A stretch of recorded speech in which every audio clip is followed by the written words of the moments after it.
Hi, I'm Joe Carrero.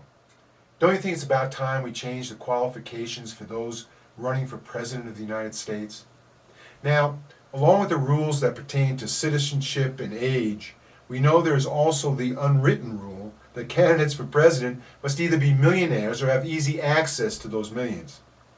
That's why they don't have a clue what it's like to live like an average Joe or Jane, balancing incomes with expenditures, figuring out what gets cut when your utility rates get increased or the price of gas goes up, or how to pay your mortgage when you get laid off, or how you can further your education with the price of tuition and books skyrocketing, or how to pay health care when your health care insurance has just doubled, or watch as your property taxes go up, as the value of your home goes down.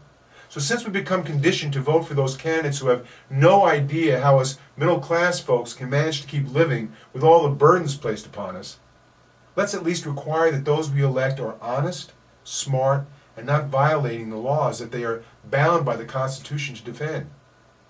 We need to require that each of these candidates for office submit to a basic IQ test. I mean, really, with those decisions they've been making, we can only hope that they're stupid and not corrupt. But let's verify that. And what about a lie detector test that just asks basic questions to determine whether a candidate is a spy for a foreign government, or if they're a sexual predator, or if something informational like whether they pay their taxes or believe in God, since they always all say they do, I guess to convince us of their morality, and a drug test to find out if they'll be making decisions with a clear head and conscience. God knows we have so many people in prison for dealing drugs. It might help if we cut down on people in government who are buying, thus enabling that entrepreneurial spirit that caused us to build so many prisons. Not that any of that information would affect whether or not we vote for a candidate or not. I mean, look at our past decisions and the many stupid, lying, and apparently high candidates we've elected to guide our country. And of course, we know that will be limited by the choice of each political party, whose major concern is who can bring them in the most money and influence. Come on, folks, when you look at the condition of our country we now find ourselves, don't you think the most basic flaw in the system that has caused this to occur has been the candidates who should have never been the ones chosen to make such critical decisions affecting our future? Who's going to change it? Not the millionaires running for office, and not those who are chosen to run for office because they don't have the intelligence to figure out what's going on. Certainly not those who are morally corrupt enough to lie and gain our confidence and vote.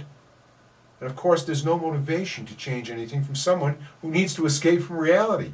And with Monday Night Football, Dancing with the Stars, and Are You Smarter Than a Fifth Grader distracting us, the American public would have to declare a revolution to save our country from its current decline. Anyone willing to do that? Fortunately, our founding fathers didn't have TV.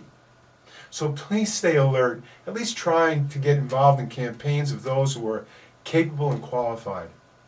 And please don't just vote for the person who has the most airtime on TV. You've seen where that has gotten us. And thanks for listening to An Average Joe.